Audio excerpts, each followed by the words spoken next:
ශ්‍රී ලංකාවේ මුදල් ඉතිහාසය.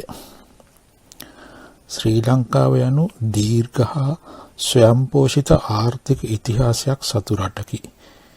එය පිළිබඳව අධ්‍යයනය කිරීම අර්ථ ශාස්ත්‍රඥයන්ට පමණක් නොව සමාජයේ ඕනෑම කෙනෙකුට නිසැකවම වැදගත් වනු ඇත. රටක ඉතිහාසය අධ්‍යයනය කිරීමේදී එම රටෙහි විවිධ කාල වකවානු තුළ භාවිතා කරන ලද කාසි ප්‍රධාන අංගයකි.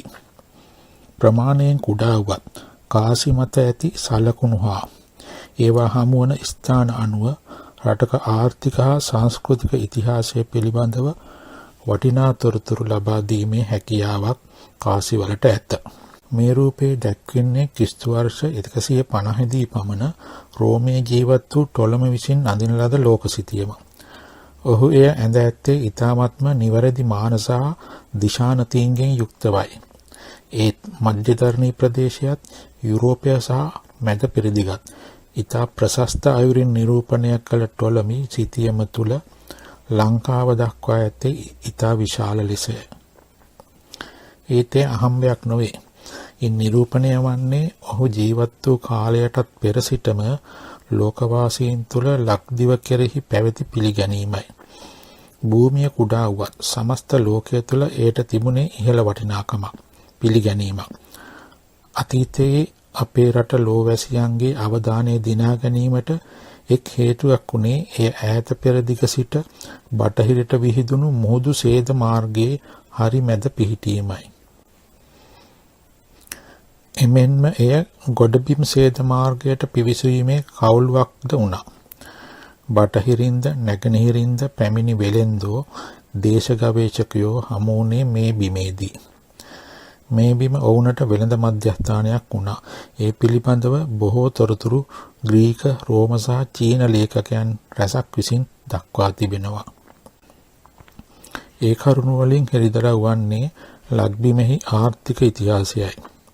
එකල ලංකාවේ ඉංජිනේරු ශිල්පය සහ කුෂිකාර්මාන්තය ඉතාමත්ම දියුණු මට්ටමක පැවති බව දැවැන්ත වාපි කර්මාන්ත පිළිබඳව අවධානය යොමු කරන විට පැහැදිලි වෙනවා.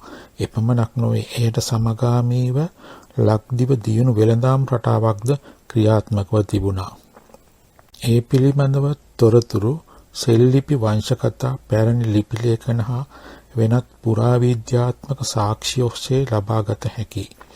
මේ සාක්ෂි අතර කාසි සහ සෙල්ලිපි වලට හිමිවන්නේ විශේෂ ස්ථානයක්.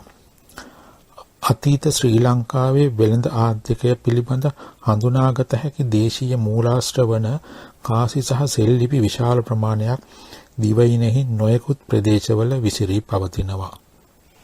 දේශීය මූලාශ්‍රවලට අමතරව ඉහතින්ද සඳහන් කරන ලද පරිදි දේශාටකයින්ගේ හා වෙළෙන්දන්ගේ වාර්තාවලින්ද අතීත ලංකාවේ වෙළඳ ආර්ථිකය පිළිබඳ කරුණු රැසක් හෙළිදරව් වෙනවා.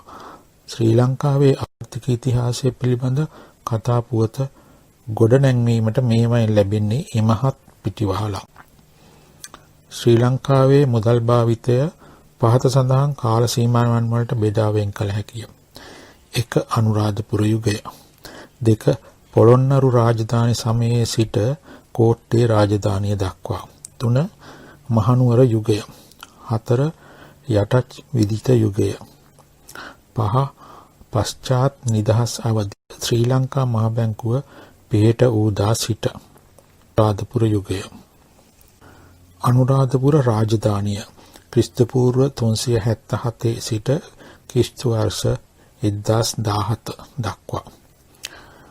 පුරාතන ශ්‍රී ලංකාවේ ස්ථාපිත ප්‍රථම රාජධානිය වන අනුරාධපුර රාජධානිය ක්‍රිස්තු පූර්ව 377 පණ්ඩුකාභය රජ විසින් ආරම්භ කරන ලදී.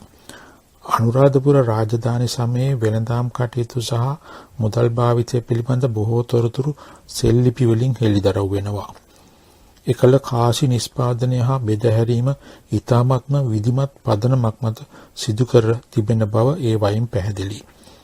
කාසි නිෂ්පාදනය සම්බන්ධ අධ්‍යක්ෂක එවකට හැඳින්වූයේ රූපදක යනුවෙන්. පෙරියකඩු විහාර සෙල්ලිපිය. එමෙන්ම නිෂ්පාදනය කරන ලද කාසි අනුමත කළ තැනැත්තා හැඳින්වූයේ රූප වාපර නමින්. කදුරු වැව සෙල්ලිපිය. අනුරාධපුරයේදී භාවිතා කළ කාසි. කහාපන, ස්වස්තික කාසි, සිංහ කාසි, ලක්ෂ්මී දේවිය පලක, රංකහමනු හෙවත් ලංකේශ්වර කාසි, රටකාසි.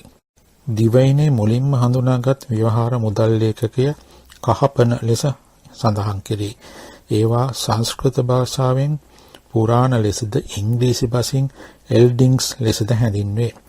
කාසියේ එක් පැත්තක හෝ දෙපැත්තේම කොටා තිබුණු සලකුණු හෝ සංකේත හේතුවෙන් හස් එබු කරන ලද කාසි වශයෙන් ඒවා ප්‍රචලිතව ඇත. කහපන නිර්මාණය කර ඇත්තේ මිටියකින් තනන ලද තහඩුවකින් ලෝහ තීරු කැපීමෙන් ලෙසට සලකනු ලබයි.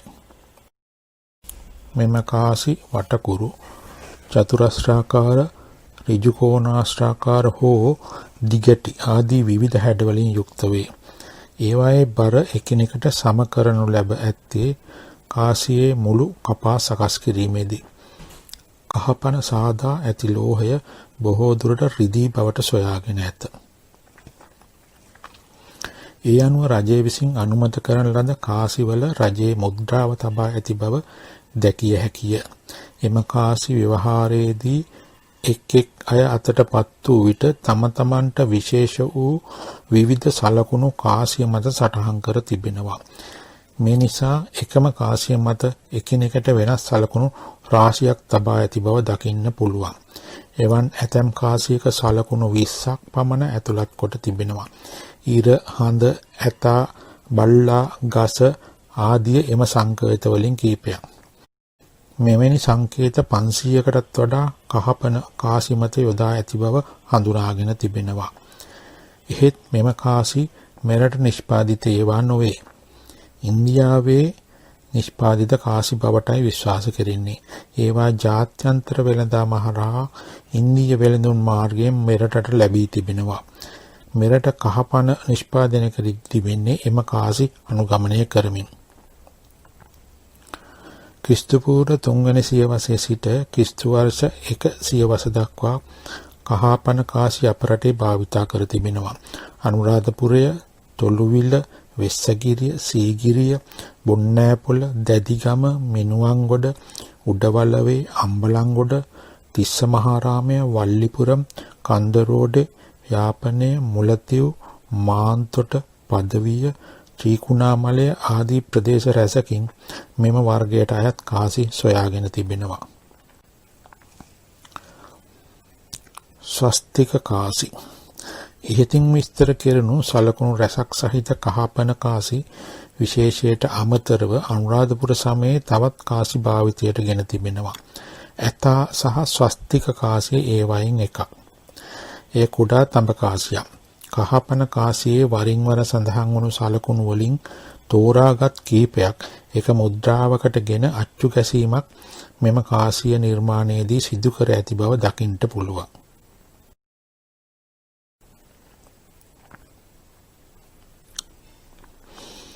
කාසියේ එක් පැත්තක ගමන් කරන ආකාරයේ ඇත්රුවක්ද, අඩසඳ ලකුණු 3කින් සැකසූ දාග බැද්ද, ස්වස්තිකයක්ද, හතරැස් කොටුවක් සහිත අතු 3කින් යුත් බෝගසද්ද දක්නට ලැබෙනවා. අනෙක් පැත්තේත් ස්වස්තිකයක්, ත්‍රිශූලයක සටහනක් හා දාගැබක සටහනක් ඇතුළත්. කෙසේ වෙතත් මුදල් ලේඛකයක් ලෙස ගත් විට මෙම කාසිද කහපන වර්ගයට අයත් කාසි විය හැකියි. මෙම කාසි නිෂ්පාදනය කර තිබෙන්නේ තඹ ලෝහයෙන්. කාසියේ එක් පැත්තක ඇත්තේ සිංහරුවක්, අනෙක් පැත්තේ කුඩා තිත් 3ක් හෝ 4ක් දක්නට ලැබෙනවා. එම තිත්වලින් කාසියේ වටිනාකම දක්වා ඇති බව අනුමාන කළ හැකියි. කාසියේ විස්කම්භය අඟල් භාගේ සිට තොංකාල පරාසයක පවතින අතර බර ග්‍රේන්ස් 15 සිට 40 පමණ වෙනවා. සිංහ කාසි භාවිතා කර ඇත්තේ ක්‍රිස්තු වර්ෂ 3 සිට 4 සියවස්වල. අනුරාධපුර කැණීම්වලදීත් උතුරු පළාතේ කැණීම්වලදීත් මෙම වර්ගයට අයත් කාසි සොයා ගැනීමට හැකි වී තිබෙනවා.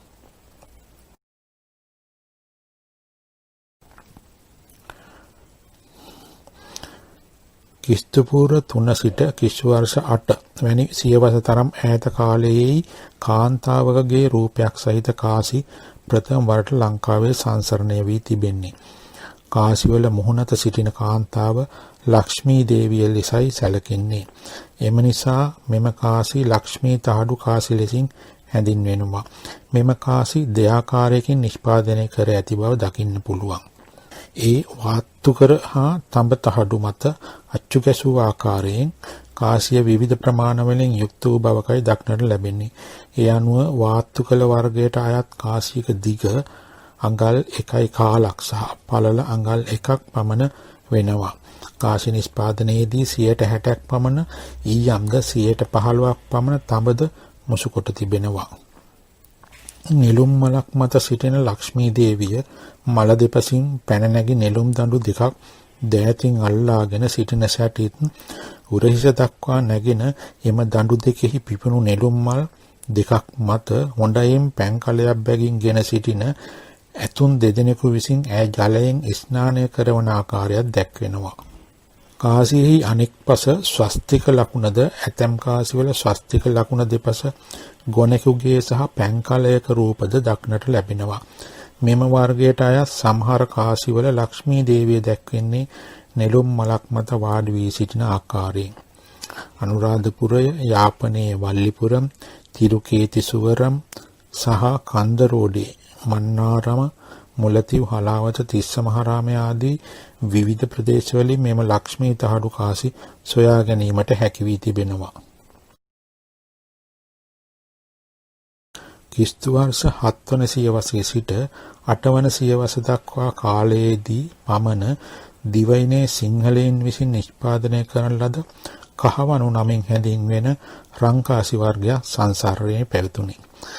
ඒවා රන් ලෝහයෙන් හා රන් ආලේපිත කොට නිපදවා තිබුණු අතර වටිනාකම අනුව කහවණුව, අඩ කහවණුව, දෙඅක හා අක වශයෙන් භාවිතයට ගෙන තිබෙනවා. කාසිය මුහුණත නෙළුම් දඬුවක් මත සිටින රුවකි. එම රූප දෝතියක් වැනි ඇඳුමක් ඇඳ සිටින බවක් දක්නට ලැබෙනවා. උඩුකුරු කොටගත් වම්මතින් මුහුණ දෙසට යම් දෙයක් ඇලකොට අල්ලා සිටිනවා. ඇතමෙක් අදහස් කරන්නේ කාසියේ මුහුණත ධනයට අධිපතියයි සැලකෙන කුවේරගේ රූපයද අනෙක් පස සංක හා පද්ම රුවද සඳහන් වන බවයි. මේ පිළිබඳව විවිධ මත පවතිනවා. කෙසේ වෙතත් කහවණුවේ මුහුණත සහ පිටුපස රූපවල වමතින් අල්ලාගෙන සිටින ද්‍රව්‍ය අණුව එම කාසි වර්ග කිහිපයකට බෙදා දක්වන්න පුළුවන්. ඒ ඉර සහ හඳ, කුසලාන, නෙළුම් මල සහ අඩසඳ, පිච්ච කැකුල සහ නෙළුම් මල, ගෝලය සහ වලල්ල, පිච්ච මල සහ හක්ගෙඩිය ලෙසයි.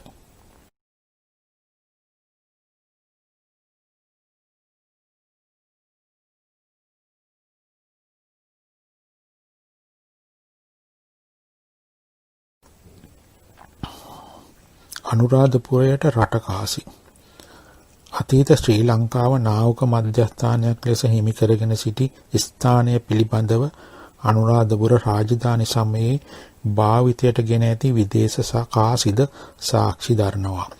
එසේ ජාත්‍යන්තර වෙළඳාමේදී ගනුදෙනු සඳහා යොදාගත් ග්‍රීක, රෝම, චීන, අරාබි සහ ඉන්දියානු කාසි රැසක් අනුරාධපුර මිහින්තලයේ සීගිරිය, කුරුණෑගල, මාතර, අකුරුගොඩ සහ බදුල්ල යන ප්‍රදේශවලින් සොයාගෙන තිබෙනවා.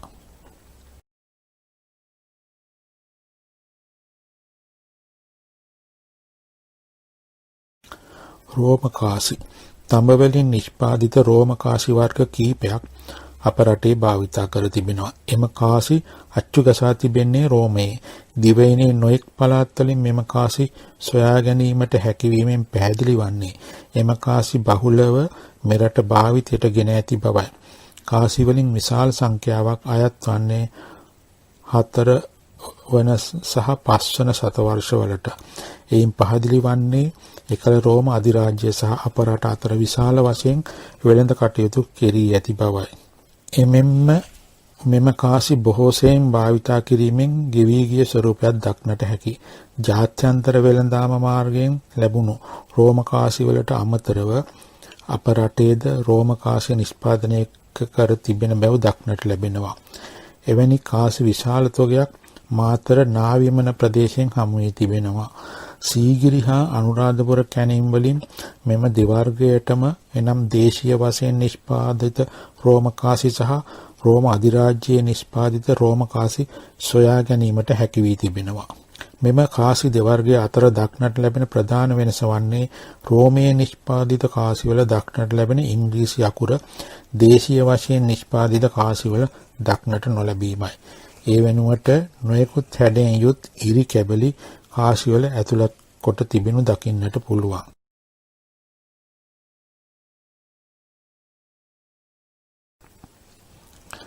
චීන කාසි. මෙම කාසි තඹ හා තඹ බහුල මිශ්‍ර ලෝහ වලින් සාදා තිබෙනවා.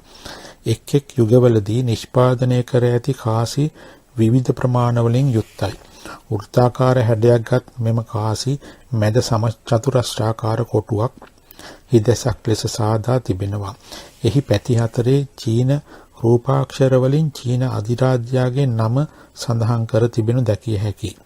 කාසියේ අනෙක් පස කිසිදු රූප සටහනක් හෝ අක්ෂරයක් හෝ දකින්න නැහැ. අරාබි කාසි. මෙම කාසි නිෂ්පාදනය කර තිබෙන්නේ තඹ, රිදී ආදී ලෝහ වලින්. කාසිවල මුහුණත අරාබි භාෂාවෙන් අබිදාන පාට සටහන් කර තිබෙනවා. කාසියේ අනෙක් පස ඒවා නිපදවන ලද වර්ෂය සඳහා.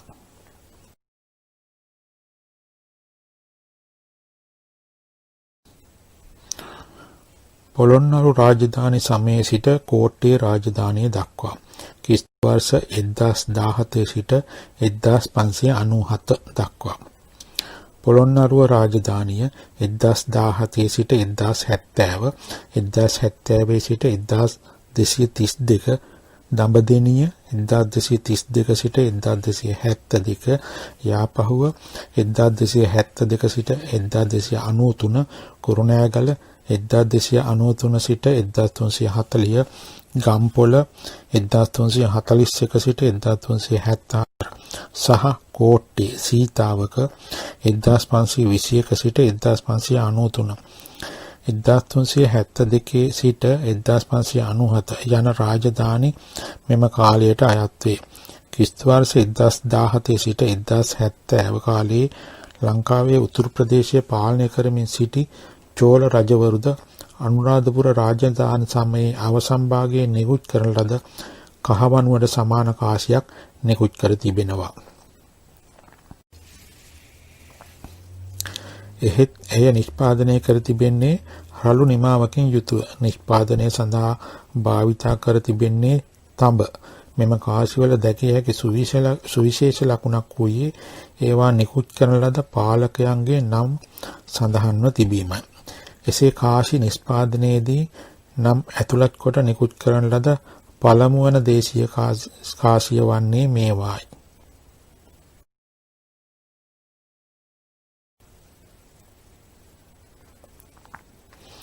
කාසිවල සඳහන් වූ රජවරුන්ගේ නම් රාජාධිරාජ, චෝඩගංග, රජේන්ද්‍රදේව, ලීලාවතී, පළවන විජයබාහු, සහස්සමල්ල, පළවන පරාක්‍රමබාහු, ධර්මාශෝක. මස්ස කාසි.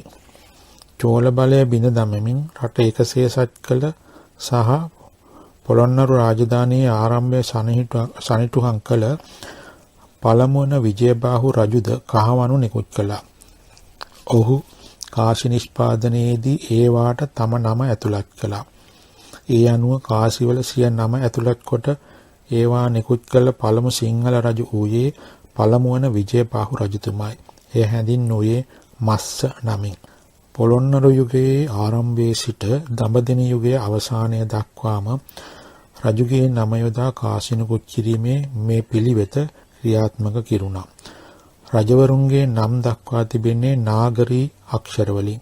ඒ අනුව විජයබාහු යන්න ශ්‍රී විජයබාහු ලෙසත්, පරාක්‍රමබාහු යන්න ශ්‍රී පරාක්‍රමබාහු ලෙසත්, චෝඩගංග යන්න ශ්‍රී චෝඩගංග දේව ලෙසත්, ලීලාවතී යන්න ශ්‍රී රාජ ලීලාවතී ලෙසත්, සහස්සමල්ල යන්න ශ්‍රීමත් සහස්සමල්ල ලෙසත්, ධර්මාශෝක යන්න ශ්‍රී ධර්මාශෝක දේව ලෙසත් බුවනෙක බාහු යන්න ශ්‍රී බුවනෙක බාහු ලෙසත් සඳහන්.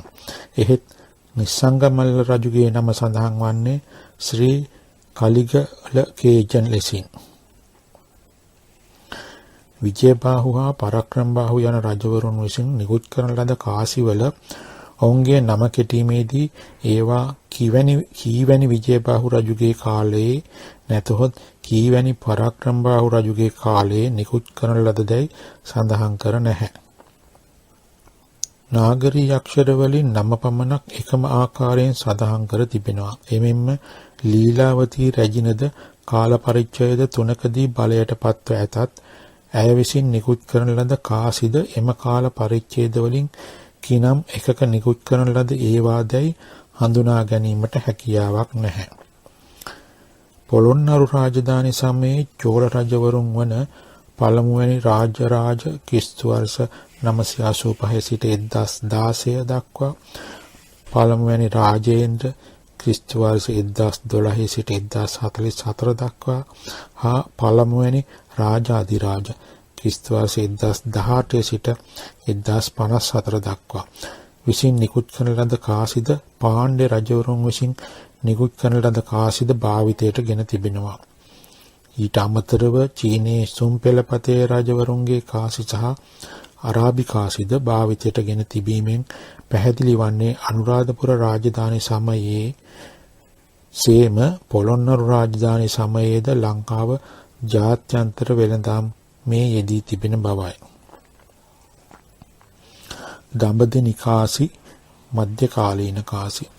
කාසිවල සඳහන් වූ රජවරුන්ගේ නම්: තුන්වන විජයබාහු, දෙවන පරාක්‍රමබාහු, පළමුවන බුවනෙක බාහු. අනුරාධපුර රාජධානි සමයේ අවසන් අවධියේ නිෂ්පාදනයක් ලෙස සැලකෙන රංකහවණු පොළොන්නරු අවධියට පිවිසුනේ තඹ කාසියක් බවට පෙරළමින්.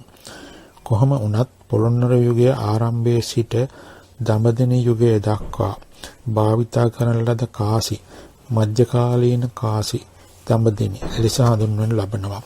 දඹදෙණි මස්ස ලෙස හඳුන්වා ඇත්තේ පොළොන්නරු රාජධානි සමයේ නිකුත් කරන ලද මස්ස කාසියමයි. සිංහල මස්ස ලෙසින් හඳුන්වන්නේද මෙම කාසියමයි. මෙම කාසිවල ඇතුළත් රූප සටහන් අනුරාධපුර යුගයේ නිකුත් කර ඇති කාසිවල ඇතුළත් රූපවලට බෙහෙවින් සමාන බවක් දක්නට ලැබෙනවා. කාසියේ එක් පැත්තක දෝතියක් වැනි ඇඳුමක් නැඳගත් මිනිසෙක් දකුණු පස බලාගෙන සිටින ආකාරයේ කෘවක් සඳහන්. තඹ වලින් සාදන ලද මස්ස කාසියේ එම රූප සටහනම දක්නට ලැබෙනවා. කාසියේ අනෙක් පස ඇත්තේ වාඩි වී සිටින රූපයක්. ඒ වගේම කාසියේ දෙපසම නොඑක් ආකාරයේ සලකුණු සහ සංකේත දක්නට ලැබෙනවා.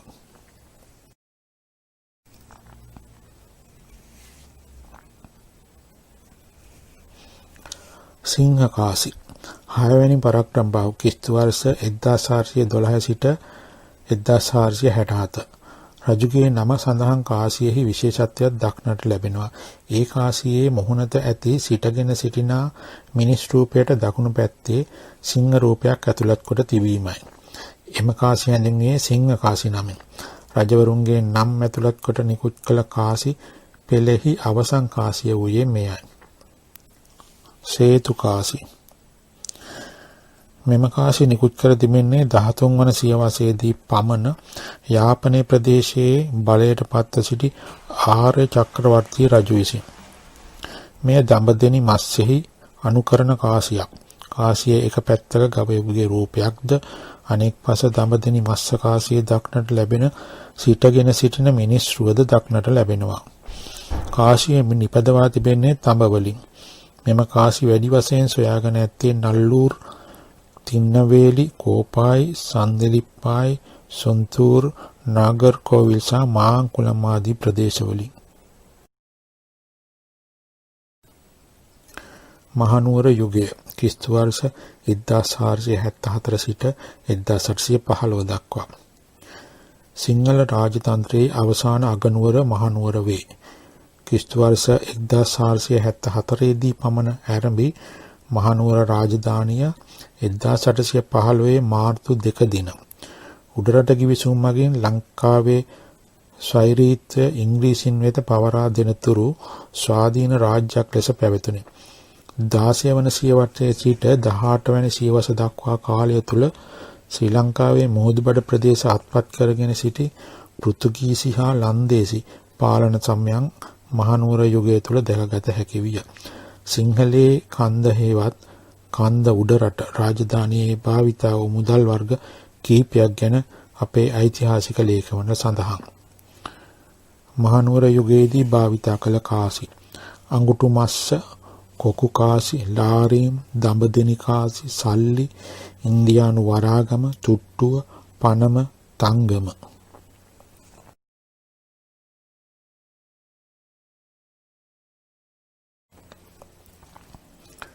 දහවැනි සියවසේ මසුරන් නම් වූ රංකාසි විශේෂයක් භාවිතා වුණා. එහෙත් රන් ලෝහයේ දුර්ලභත්වය නිසා මෙම කාසිවල තත්ත්වය ක්‍රමයෙන් පහත වැටෙනවා. ඒ අනුව 13 වැනි සියවස වනිට මසුරන් යන නම භාවිතා වුණේ තඹකාති විශේෂයකට. 16 වැනි සියවසේ අවසානය වන විට රිදී මස්ස සහ පනම යන රිදියෙන් කළ කාසි දෙවර්ගය භාවිතයට පැමිණියා. එහෙත් මේ කාලයේ වන විටත් රන් පනම සහ රන් මස්ස යන්තරමකින් භාවිතයේ තිබුණා. ඉන්පසුව තංගම් මස්ස, පොඩි තංගම, රිදිය යන කාසි භාවිතයේ තිබුණා.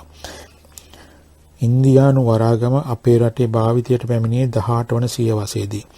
තඹ වලින් සෑදූ සල්ලි නම් කාසි වර්ගයේද භාවිතා වුණේ මේ කාලයේදීමය. රිදියක වටිනාකම සල්ලි 64ක්.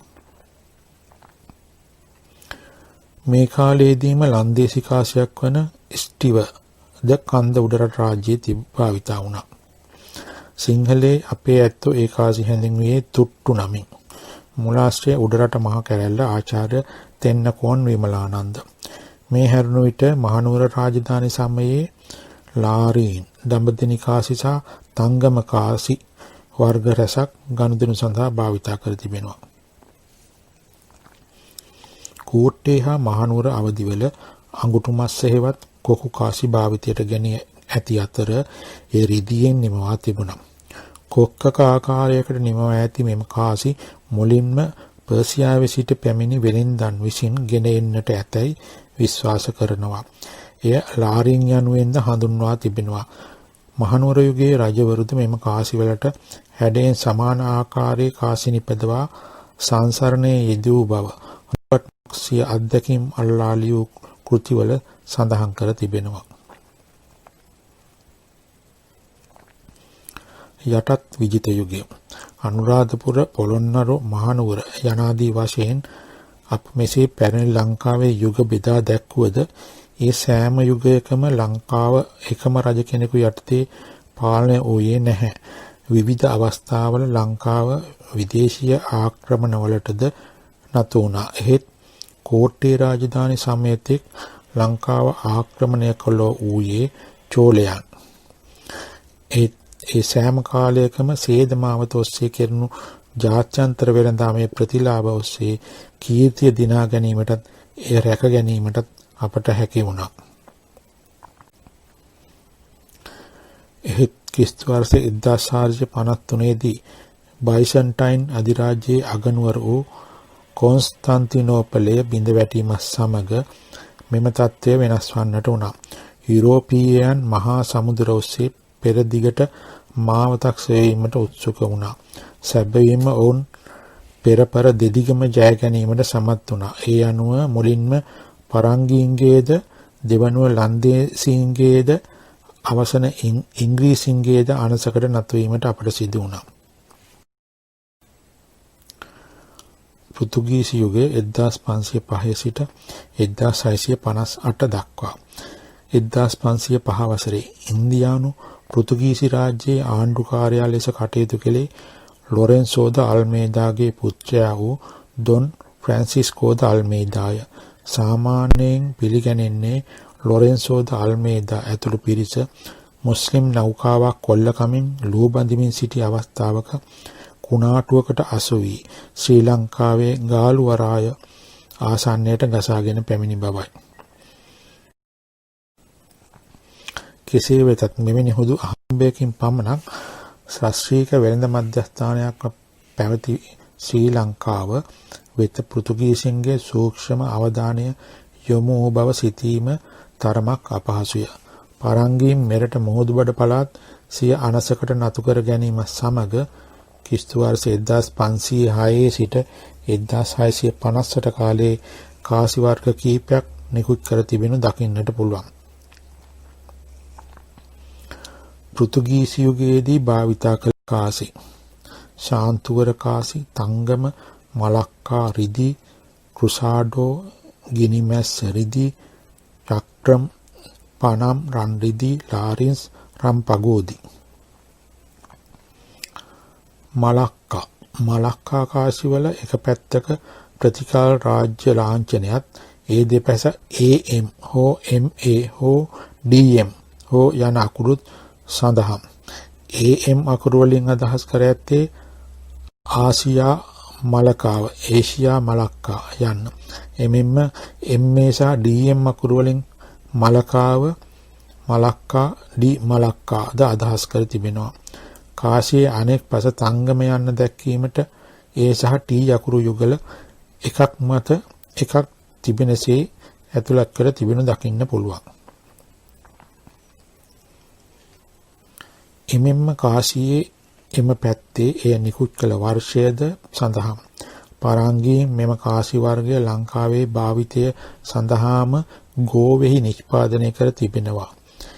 ඒ නිසා කාසියේ එක් පැත්තක ප්‍රතිකාල රාජ්‍ය ලාංඡනය සහ ඒ දෙපැස GA යන අකුරු දෙකත්, කාසියේ අනෙක් පස DS යන අකුරු දෙක එකක් මත එකක් සිටිනසේ ඇතුළත් කර තිබෙනු දැකිය හැකියි. එහි DS යන්නේ දක්වා ඇත්තේ ලංකාව, සෙයිලෝ යන්නයි. ගිනි මස්සද ගිනි මැස්සද? ගිනි මැස්ස කාසිය පිළිබඳව සඳහන් කරන බොහෝ දෙනෙක් එය හඳුන්වන්නේ ගිනි මස්ස ලෙසින්. එහෙත් කාසියේ එක් පසක ඇති ගිනි මැස්සක සලකුණ නිසා එය හැඳින්විය යුතු වන්නේ ගිනි මැස්ස නමින්. පරංගීන් මෙරට ගොඩ බැස පෙරලා යාමට පෙර කොළඹ කුඩා බලකොටුවක් තනවා එය ලෝරන්ස් සාත්තුවරයාගේ නමට කැපකොට තිබෙනවා. එම සාත්තුවරයා මියගොස් තිබෙන්නේ ගිනි මැස්සක් උඩ පිලිස්සීමෙන්. එම සිදුවීම ස්මරණය කිරීම සඳහායි ගිනි මැස්ස කාසි නිකුත් කර තිබෙන්නේ. එම නිසා මෙම කාසිය බටහිර ජාතීන් මෙරට නිකුත් කළ ප්‍රථම සමරු කාසිය විය හැකියි.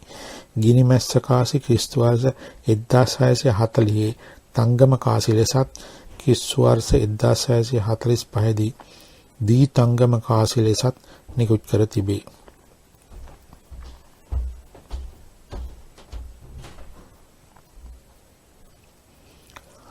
ශාන්තුවර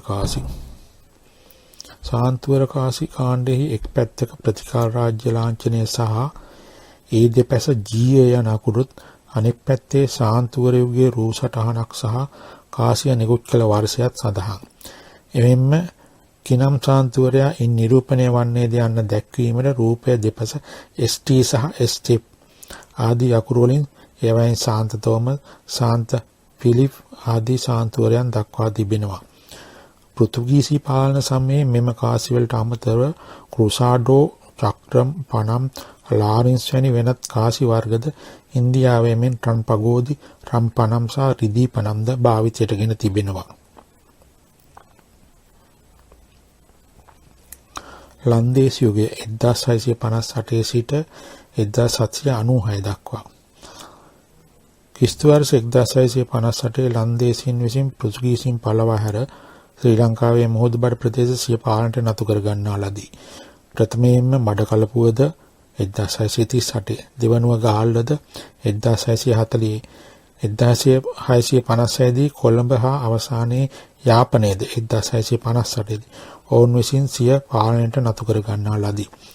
1638 දී මඩකලපුවේ පෘතුගීසි කොටුව යටත් කර ගැනීමෙන් පසු ලන්දේසින් දෙවන රාජසිංහ රජු 1635 සිට 1687 සමග ගිවිසුමක් ඇති කරගෙන එහි 14 වෙනි වගන්තියේ මුදල් භාවිතය පිළිබඳ රෙගුලාසි රැසක් ඇතුළත් විය. ඒ අනුව රජතුමා විසින් හෝ ඕලන්ද ආණ්ඩුව විසින් හෝ පත් නොකළ කිසිදු අයෙකුට කාසි අච්චු ගැසීම, සෑදීම, ප්‍රචාරය කිරීම හෝ කාසි අනුව බාල කාසි සෑදීම හෝ සංසරණයට මුදා හැරීම තහනම් කර ඇත. ලන්දේසි යුගයේදී භාවිතා කළ කාසි පතාග, දොයිතු, ඕලන්ද සීලන්ත පළාතේ කාසි, හොලන්ඩියාවේ කාසි, යුට්රැට් පළාතේ කාසි, බටහිර පින්ස්ලන්තේ කාසි, ජෙල්ඩර්ලන්තේ කාසි, ටුට්ටු. එකල ගනුදෙනුවලදී වැඩිපුර භාවිතා කළේ දොයිතු කාසි. මේවා ඉතා කුඩා තඹ කාසි විශේෂයක්. එම නිසා ගනුදෙනුවලදී මෙම කුඩා තඹ කාසි විශාල ප්‍රමාණයක් ගණන් කිරීම පහසු වුණේ නැහැ. එකී අපහසුයෙන් අත්මිදීමට 1737 දී පමණ එවකට භාවිතයට ගැනුණු දොයිතු කාසි 8, 16, 24 බැගින් මුණා කාසි වැල් ලෙස වටිනාකම තුට්ටු 2, 4, 6 ලෙස ගනුදෙනු සඳහා භාවිතා කිරීමට පියවරගෙන තිබෙනවා. එහෙත් මෙම පියවර අපේක්ෂා කළ තරම් සාර්ථක වුණේ නැහැ. 18 වන ශතවර්ෂයේ ලන්දේසීන් ඔවුන්ගේ තුට්ටු කාසි ලංකාවේ අච්චු ගැසීමට පටන්ගෙන තිබෙනවා. ලන්දේසීන් ලංකාවේ කාසි අච්චු ගැසූ පළමුවෙනි කාර්යාලය 1781 දී පිහිටෙව්වේ කොළඹ කයිමන් දොරකොඩ අසල. මෙම කාසිවලට අමතරව රික්ස් ඩොලර්ද මේ කාලයේ ලංකාවේ භාවිතයේ පැවති ලන්දේසි කාසි විශේෂයක්. එය සිංහලෙන් හැඳින්වුයේ පතාග නමින්. මෙය රිදී කාසි විශේෂයක්. රුපියලේ රිදී කාසියද ලන්දේසීන් විසින් අප රටට හඳුන්වා දුන්නා. එය 1781 දී සහ 1786 දී අච්චු ගසා තිබෙනවා. කාසියේ මුහුණත කොළඹ වළං සමාගමේ කාසිය යන්නත්, පසුපස ලංකා දිවයිනේ මුදල් යන්නත් අරාබි බසින් සඳහන්. කාසියේ අනෙක් පස නිකුත් කළ වර්ෂය සඳහන්. පළමු බැංකු නෝට්ටුව. ලංකාවේ ලන්දේසි පාලන කාලයේ අවසන් භාගයේ වනතෙක් ගනුදෙනු සඳහා භාවිතයට ගැනුණේ කාසි. ඒත් 1700 ගණන් අවසන් වේගෙන එද්දී ලන්දේසින්ගේ ආරක්ෂක වියදම් විශාල ලෙස ඉහළ ගියා. වියදම ආදායම ඉක්මවා ගියේ භාණ්ඩාගාරය සම්පූර්ණයෙන්ම වාගේ හිස් කරමින්. මුදල් නෝට්ටු භාවිතයට පදනම දැමුනේ එවන් පසුබිමකයි. ඒ අනුව 1785 මාර්තු 19 දින පතාග 25000ක් වටිනා නෝට්ටු අච්චු ගැසීමට පියවර ගැවුණා. ලංකාවේ පළමුවැනි නෝට්ටු කාණ්ඩය 1785 මයි 10 දින උපත ලැබුවේ ඒ අනුවයි. එම පළමුවැනි නෝට්ටු කාණ්ඩය පතාග 50, 100, 500 සහ 1000 වටිනාකම් වලින් සමන්විත වුණා. ඒත් පසුව පතාග 1, 2, 3, 4, 5, 10 නෝට්ටු අච්චු ගසා තිබෙනවා. මෙම නෝට්ටු ආණ්ඩුවේ නිලධාරීන් 30 දෙනෙකුගේ අත්සනින් යුතු වුණා.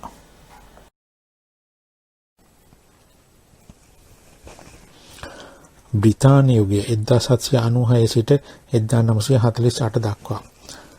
ප්‍රංශ විප්ලවය ප්‍රධාන යුරෝපානු රටවල් අතර විශාල අරගලයක් නිර්මාණය කිරීමට සමත් වූ අතර 1796 දී පහසුවෙන්ම ශ්‍රී ලංකාව තුළ ලන්දේසි බලය අභිබවා ගිය බ්‍රිතාන්‍යයන් 1815 දී මහනුවර රාජධානියේ පාලනයද සියතට ගන්නා ලදී.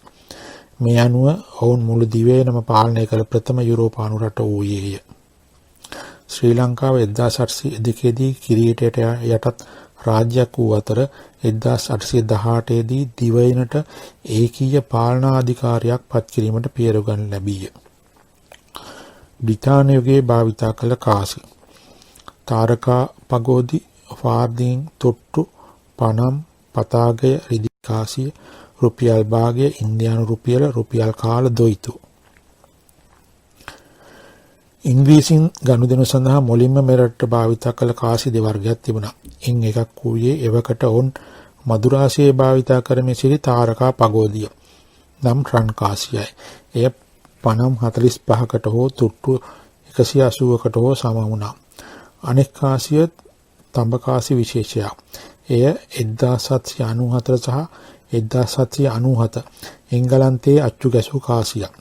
වටිනාකම රුපියලින් 96න් 1 පංගුවක් සහ 48න් 1 පංගුවක්. එම කාසිවල එක් පැත්තක සඳහන් වූයේ යුනයිටඩ් ඊස්ට් ඉන්ඩියා කම්පැනි යන්න සහ කාසිය අච්චු ගැසූ අවුරුද්ද, අනෙක් පැත්තේ රාජ්‍ය ලාංඡනය සහ කාසියේ වටිනාකම සඳහන් කර තිබුණා.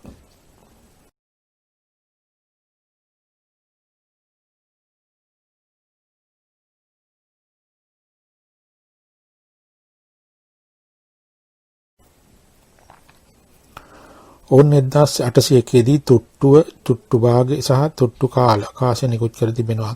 එම කාසිවල එක් පැත්තක ඇතෙකුගේ රූපය සහ නිකුත් කළ වර්ෂයද අනෙක් පස වටේට සිලෝන් ගවර්න්මන්ට් යන්නද ඒ මැද වටිනාකමද සඳහන් වුණා.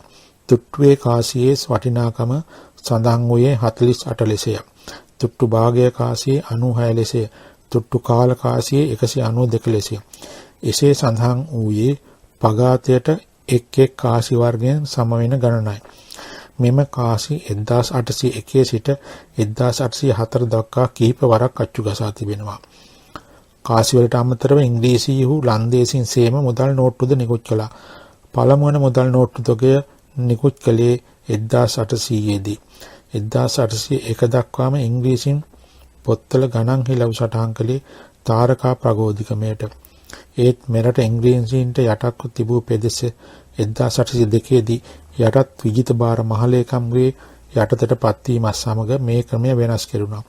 එතැන් පටන් මෙම ක්‍රමය පතාග පනම් සහ තුට්ටු බවට හැරුණා. ඒ අනුව තාරකා පගෝධි කාල සමානයි පතාග එකක් වුණා. 1803 සිට 1818 දක්වා වරින් වර පතාග භාග එක සහ රිදී කාසි වලින් අච්චු ගැසූ අතර ඒවායේ වටිනාකම සඳහන් වූයේ පිළිවෙලින් 24, 48 සහ 96 ලෙසින්. එමෙන්ම 1803 සිට 1817 කාලයේ පනම තුට්ටුව සහ තුට්ටු දෙක තම කාසිද නිකුත් කර තිබෙනවා.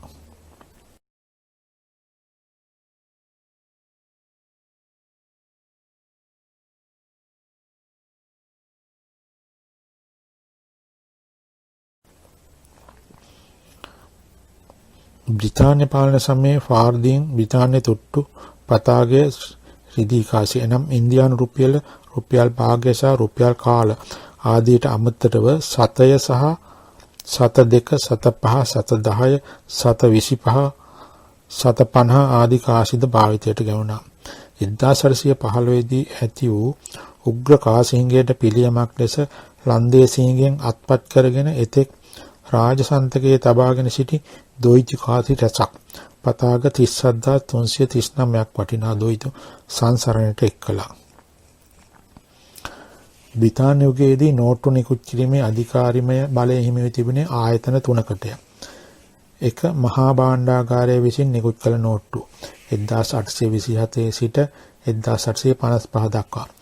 පවුම් නෝට්ටු පවුම් 2 පවුම් 2 පෞද්ගලික බැංකුව විසින් නිකුත් කළ නෝට්ටු 1844 සිට 1884 දක්වා. එනම් oriental බැංකුව, Chartered Mercantile Bank of India, London and China, Hong Kong and Shanghai Banking Corporation ආසියාතික බැංකුව. පවුම් නෝට්ටුව, රුපියල් නෝට්ටුව. 3 මුදල් කොමසාරිස් මණ්ඩලය විසින් නිකුත් කළ නෝට්ටු ශ්‍රී ලංකා ආණ්ඩුව යටතේ 1884 සිට 1950 දක්වා. මුදල් කොමසාරිස් මණ්ඩලය පහ සඳහන් නිලධාරීන්ගෙන් සමන්විතය. භාණ්ඩාගාරික යටත් විජිත ලේකම් විගණකාධිපති. උපනෝට්ටු 1939 දී සහ 1940 දී කාසිංගයට මුහුණ දීම පිණිස රුපියලට අඩු වටිනාකමක් ඇති නෝට්ටු නිකුත් කිරීම සඳහා හදිසි අවස්ථා බලතල පනතෙහි ඇතුළත් නියෝග යටතේ මුදල් කොමසාරිස් මණ්ඩලයට බලය පවරන ලදී. මුදල් කොමසාරිස් මණ්ඩලය විසින් සත 5, සත 10, සත 25, සත 50 හා රුපියල් 1 වශයෙන් උපනෝට්ටු නිකුත් කරන ලදී. මෙම නෝට්ටු අතුරින් සත 5 නෝට්ටුව සත 2හි, සත 3හි තැපැල් මුද්‍ර ලෙසින් නිකුත් කරන ලදී. මෙම උපනෝට්ටු වලට අමතරව මුදල් කොමසාරිස් මණ්ඩලය විසින් රුපියල් 1, රුපියල් 2, රුපියල් 5, රුපියල් 10, රුපියල් 50, රුපියල් 100, රුපියල් 500, රුපියල් 1000 සහ රුපියල් 10000 යන නෝට්ටු නිකුත් කරන ලදී. මෙන් රුපියල් 10000 කෝටු නෝට්ටු භාවිත කරන ලද්දේ බැංකු අතර සිදු කරන ගනු සඳහා පමණි.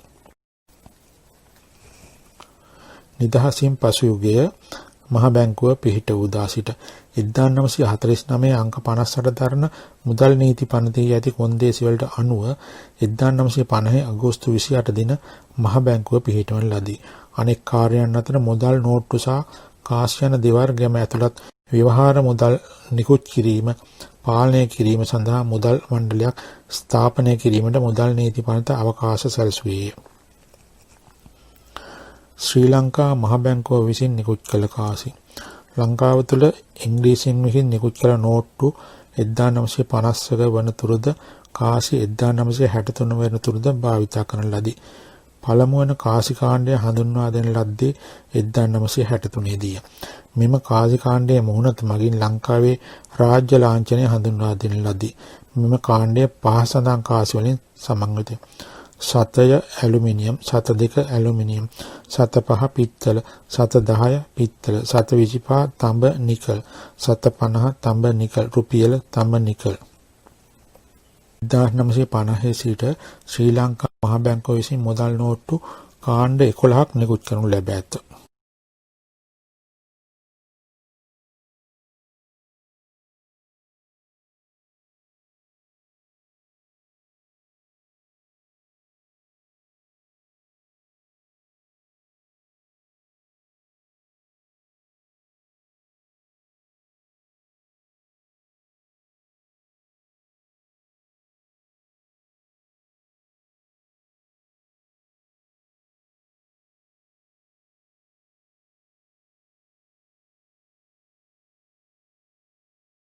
රුපියල් 5 සහ රුපියල් 2 නෝට්ටු වෙනුවට 1984 දී රුපියල් 5 නිකල් පිත්තල සහ රුපියල් 2 තඹ නිකල් කාසින් හඳුන්වා දෙන ලදී. 2005 වසරේදී කාසිවල බර සහ ලෝහ මිශ්‍රණය වෙනස් කරමින් රුපියල් 5 සහ රුපියල් 2 සඳහා සංසරණය පිණිස නව කාසි කාණ්ඩයක් මහ බැංකුව නිකුත් කළේය. මේ සමගම රුපියල 750 සහ 725 කාසි නිකුත් කරන ලද්දේ ප්‍රමාණය ලෝහ මිශ්‍රණය බර සහ පැහැය වෙනස් කිරීමෙනි. මෙම නව කාසි එවකට සංසරණයේ පැවතුණු කාසි සමග සමගාමීව සංසරණය කරන ලදී.